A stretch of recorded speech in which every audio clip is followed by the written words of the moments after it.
Hello, everybody. My name is Mike Gormley, and the name of the show is The Mike Gormley Show. And we have a great guest today that I've only met for the first time, yet what's going on in his life is amazing. Gary Dranow. Hi, Gary. Hi, Mike. Thank you so much for having me on your show, man. Oh, pleasure. Um, well, so far it's a pleasure. We'll try to keep it that way. Yeah, right. Um, so, like I said, I mean, you started your sporting life at a very young age, but you also started playing guitar and getting into music at a very young age. Uh, was well, we should go over some of the things. Your sporting life, let's say, was skiing, but just run it down a little bit if you would, just how it all evolved. Well, it really got started at the Earl Warren Fairgrounds up there in Santa Barbara. I was a championship equestrian in stock seat equitation, which is Western. And I went from that to ski racing and tennis, and was into bicycle racing at a pretty young age. Actually uh, competed at the Tour of Maui, which was a nine stage race around Maui. And one of the Queen stage was from Lahaina, which unfortunately burned down recently, but was Mhm. from Lahaina to the top of Haleakala in about 30 miles, 10,000 feet elevation gain. So that was really exciting. And I had my ski academy, which ended in 2011, which was modern ski racing, and I had that up here in Park City, Utah. And then I had four businesses and sold them all. Well, I want to ask about the businesses a little bit because it's pretty interesting. But what was the driving force of so many different sports and doing so well at them, which meant you had to put your heart and soul into it? And yet there's also music. I'm trying to quite figure out how you could do all of that, even at a young age. I won't be bashful about it. I'm bipolar, and I cycle on the high side. So I was constantly looking for outlets for all my energy and manic emotions. Mhm. But when I got into something, I poured myself into it 100%. So I did reach professional level in almost everything I did. Yeah, I mean, but that's not common. You're treating it rather casually, but doing all of that and on a professional level, most people have to concentrate on one or maybe two sports. You've got to, and they're very different. Bicycling is quite different from skiing, et cetera, et cetera. But um, you think, I mean, you didn't get the bipolar. Uh, you didn't hear about it. I'll come to understand that till later in your life, right? What that was all about. Right. Well, I was diagnosed in mid 40s, Mhm. but back then they treated it pretty much with not warfarin, but the other W. Uh, and it didn't really have much of an effect on me. So until I moved up to Park City and my ski racing buddy introduced me to his psychiatrist, and his name is Dr. Calm, believe it or Really not, amazing. Kalm. Yeah, he put me on the right meds and uh, probably why my fourth marriage is working out for 21 years. 21 years on that medicine, right?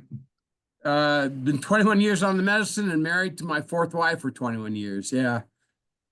Man, oh man. We didn't even mention in everything you had to do, you got married four times. It's not exactly a sport, but sure, it certainly takes up time. Um, was there a favorite in all of that, or was it just whatever you're working on at the time? Uh, Eh, Pretty much whatever I was working at the time. I mean, motocross was probably my first real big love. I mean, it's hard to pull them apart because equestrian, I had relationship with my horses that were really interesting, and then it was a pretty natural transition from equestrian into motocross because you're riding a horse, you're riding a bike, you know. Yep, yep. Um, and uh, Skiing happened because I told a guy when I was working at Farrell's Ice Cream Restaurant in Woodland Hills, California, that I was a ski racer, and I wasn't. And I Uh-huh. couldn't live with myself.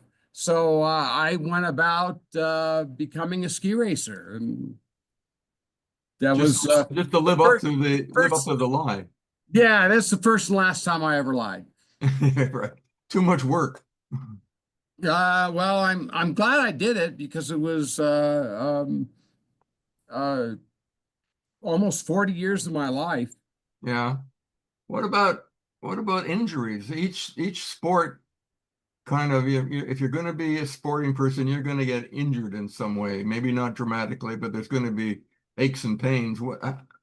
How did you handle all of that? It must have Well, entered. I actually, Mike, I was injured horrifically in motocross. I uh, went off the bike and the bike bounced off my back and contused my kidney.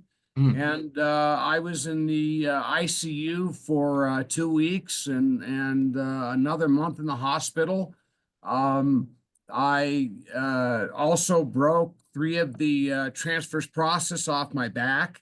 Um, so my back ain't great. And I've got a titanium plate in my neck from uh,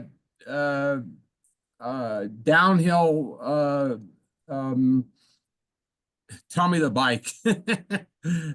I also did the mountain biking, downhill mountain biking. I crashed on a downhill mountain bike course and broke my neck, and so I have a titanium plate and 6 screws in my neck.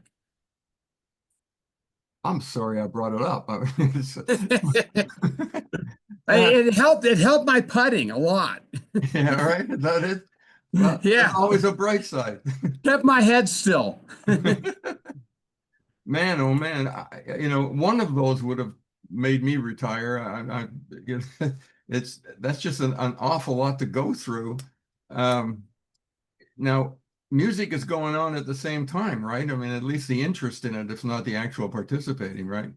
Uh, I heard Crossroads when I was 10 years old, I Mhm. believe, by Eric Clapton and Cream. And right there and then when I heard it on the radio, I decided I got to do this. Mhm. And it turned out that Ernie Ball's guitar was just down the street on Ventura Boulevard. And I had my mom turn the car around, take me to Ernie Ball's guitar. And 45 minutes later, we walked out with my 1967 Stratocaster, which I still have. Mhm. And that's when music got started. And right after I heard Crossroads, I fell in love with Jimi Hendrix. And how'd you pick up on it? How quickly did you get to where you were enjoying playing rather than, you know, studying? Uh, I was kind of fortunate that one of my first teachers was a guy named Ted Green, and he wrote a book called Chord Chemistry. Mhm. And he introduced me to jazz. He actually had me take a lesson with Joe Pass, which passed. Mhm. It was 2 hours of me watching him play with my mouth on the floor. Um, Wow. but so my introduction was into theory and jazz and chord melodies. Um, and at the same time, I was bugging my teacher, Ted Green, to teach me Little Wing by Jimi Hendrix. And he finally relented and did it just because I was bugging him so much. Uh-huh. And uh, so I picked up guitar fairly quickly. But I gotta say, it's been a lifelong passion. It's it sounds like it might balance out some of the sports I was going to say sports hysteria, but certainly strong interest in sports. It sounds like it would balance it out somewhat. It I'm trying to really put my finger on it if one distracted from the other, or because I did take 6 months off here and there from guitar, uh, each ski season. Um, but no, I was actually performing at the chalet it was Snow Summit in Southern California, where Sure. I first started as a ski instructor and then became a ski racing coach in the early '80s. And during that period, I was performing live. So yeah, they were going at the same time. Yeah, that's amazing because I mean, uh, I know a lot of musicians and I know what kind of passion and concentration it takes to get moving, and yet you're doing all these other things. But I won't harp on it. I just find it fascinating to say the least. And congratulations on getting it done so well. Well, I appreciate that. Now it's all music, 100% music. The sports are done. Well, also, yeah, well, you're in Park City. You got to ski a little bit. You're in there, No, right? no, I quit. I got hit by the last snowboarder in 2010, and that's when I decided to hang it up. He ran you down? He ran me down. The thing about skiers and snowboarders, and you may already know this, is that skiers make turns across the fall line or across the hill. Yeah. Snowboarders like to go straight down the hill, and the two should never be on the same hill at the same time. And uh, unfortunately, I got hit at least 4 times, and the last time was it for me. So Yeah. I hung it up in 2010. All right. So some recording has been going on since 2010, and there's a new one coming up, right? It's let me get it right. Masked Facade. Is that right? Yep, Uh, Mass I'm trying Facade. to read my own writing. So, Yeah, Mass Facade is a concept album. It's got 11 tracks on it. It's coming out next Friday, April 25th. And it's about a guy that has DID, dissociative identity disorder. hmm. So he's got two personalities. It's kind of a Jekyll and Hyde story. And one doesn't know the other one exists. So he balances his family life and his work life with his at night. He's a predator. He's a serial killer. Hmm. It's I know it's and correct me if I'm wrong, but I know it's considered a disorder. Yet he's the fellow you're talking about. Can you give his name? Yeah, it's during the day when he's the dutiful husband and the great workmate, he's Patrick, and at at night he's Brian. Unbelievable. It's just it's unbelievable what the mind can do. When Yeah, it's a real thing. yeah. Um, and so basically the album is about this one fellow. It's about his family, about the detective that's pursuing him for a couple of years. Well, really 3 or 4 years before, in the end of the song, the last song on the album is The Killer's Demise. And right before that song is The Cameras Are Everywhere. And with the ubiquitous cameras that exist today, it's pretty hard to not get caught doing a crime. And he eventually gets identified by a camera, and Wolfbound, the detective, finally closes in on him and catches him at the end of the album.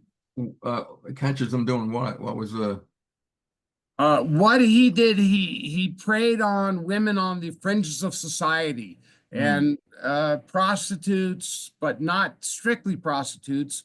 Women were just disenfranchised by society. And one of the songs of the album is "They Won't Be Missed," and that's because he picks victims that won't be missed. Really? So when he's arrested, who are they arresting, Brian or Patrick, or how do they Brian, get that out? Brian. Brian, yeah. But it picks up Patrick in the net. Um, uh, Towards getting on towards the end of the album, his wife starts getting suspicious. And she is actually instrumental in helping Wolfbound, the detective, actually make the final connection of the dots to figure out, oh, okay, this is who the guy is. Ah, Because he's such a stellar guy during the day, you know.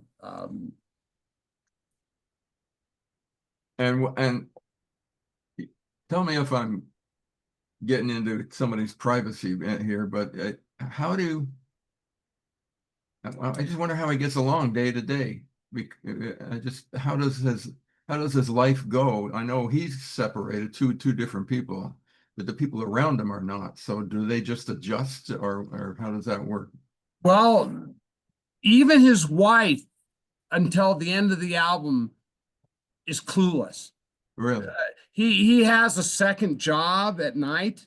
So he comes home from his day job, which he is the star of the office, and then he has dinner with the family, and then he goes off to his second job and has his transformation into Brian. And he actually has a second home that he maintains where he keeps his prisoners and victims, and is able to keep it separate for years.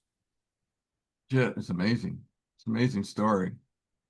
So, uh, Masked Facade is a very appropriate title for the album.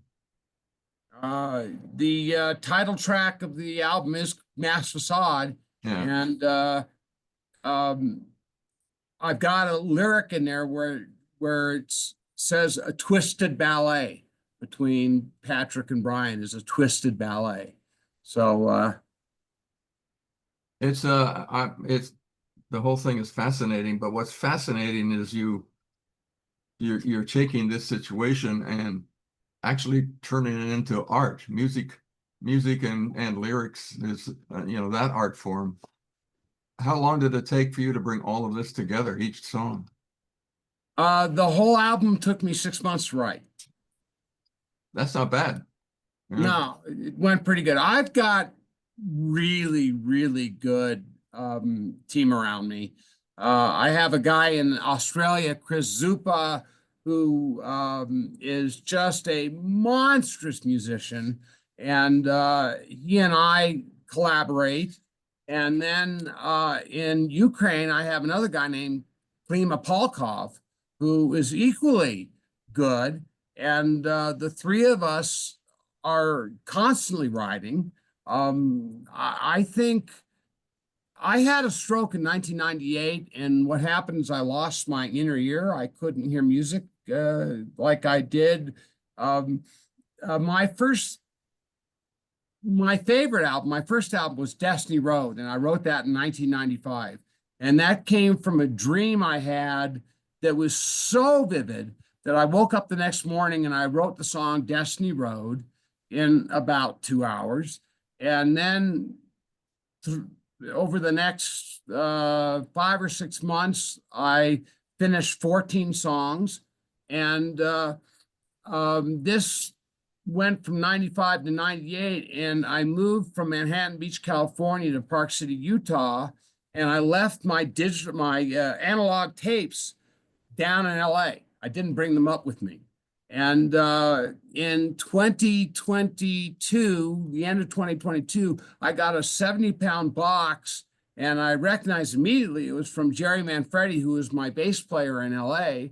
And in the box were the Ampeg tapes, the 2-inch Ampeg tapes, 24-track tapes. And I was very lucky to meet a guy who found a studio in Lakewood, California called Deep Signal Studios, and they baked the tapes for 2 weeks, and then they pulled off the analog tracks into waves or stems, and we in 2023 produced the album. So it was. And so how many years later is that? That's 35 35. 35 years, I think. Yeah. That's great. That's great. And what's also great is the gentleman you're talking about in Australia and another one in Ukraine, they're still in Australia and Ukraine, right? They're not from there. They are there. They are there, yeah.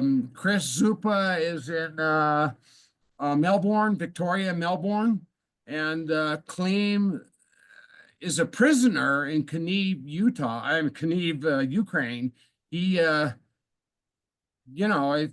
he ventures out of his house too far, he'll get sucked into the military and be on the front lines. So I'm very glad he hasn't gone there yet, and I'm just got my fingers crossed that this war ends in a relatively near future, so I can get Klim out here to tour. I love that too. And that's nothing new. People recording from different places all over the world. It still fascinates me that it can get accomplished and work out. The creativity can translate through all of that. It's quite amazing. Well, thank goodness for Pro Tools and the internet, Exactly. or the other DAWs that are just as good, Studio One and Ableton. They you can use different DAWs because the file format is the same between all the different DAW, the digital audio workstations. Yeah. So we're gonna take off to a commercial and we're gonna listen to a piece of music from the album. Unfortunately, I don't have the list of what's coming up, but we'll take a look and we'll come back in with another piece of music from the album. So let's take a listen. It's the Mike Gormley Show. We'll be back in a minute. Thank you. Hey, Mike, you're not seeing my text, do you? No, unfortunately, I've got chat up, but it's not coming through. Yeah, I sent you 3. Delia is what you went out with. We went over on that, guys, 12 minutes. Over 12 minutes. Yeah. Huh. I was texting you. I guess you're not seeing them. Can you No, open it up, make sure you see yeah, it? fortunately you came on screen and gave me the signal because Yeah. there was nothing happening on the I old. figured you weren't seeing it. Can you see it now when I hit this? Something just happened, but type. I see it. Break. Break. Well, then you come over here. Type. Can you type something? It looks like it might. Again. I just did again. This time in all caps, he's shouting. Break. I'm not getting the damn thing. This happened a couple of weeks ago.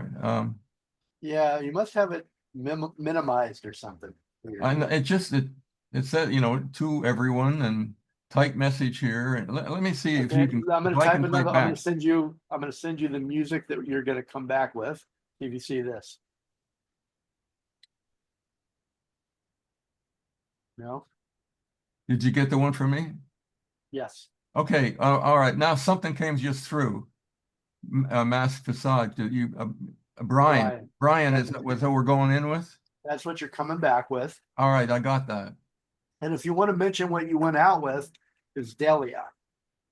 Delia From Mask Facade, and then you're coming back with Brian. But I want to make sure you're seeing the notes, otherwise we'll have to open up the soundtracks or something. It looks like it's coming through now. You want to test it one more time before we go? Just yeah, whatever. Watch your screen. Okay. No? It just came out. It came Brian Mask Facade. Yeah, I did the same one. I just hit it again. Oh, okay, good. All right. Looks like we're okay. Okay, right. Cool. So and you pronounce that Delia on the list here, right? Correct. Okay. So Delia, and then, we went out with Delia. We're coming back with Brian. Yeah, we'll have to let's do an 8-minute segment here. Yep. That will put us. Yeah, this time I'll see your signal. Sorry about that. Oh, no problem. Cool. All right.